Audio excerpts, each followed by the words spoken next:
ഒരു സംഖ്യയുടെ 1/3 20% 12.5% 20 ആയാൽ സംഖ്യ എത്ര?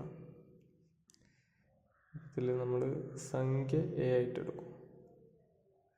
ഇനി എ ഇൻറ്റു 1/3 ഇൻറ്റു 20%. ശതമാനത്തിന് നമ്മൾ 20/100 എഴുതാം. ഇൻറ്റു ഈ 12.5% നമുക്ക് 25/2 ഇൻറ്റു 100 എഴുതാം. അതിനെങ്ങനെ എഴുതി? Equal to 20.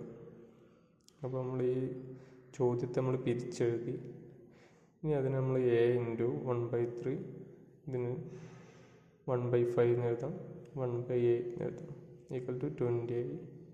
ഈക്വൽ ടു ഇനി 3, 5, 8 ഡയറക്റ്റ് ഓപ്പോസിറ്റ് കൊടുത്തു കഴിഞ്ഞാൽ a equal to 20 into 3 into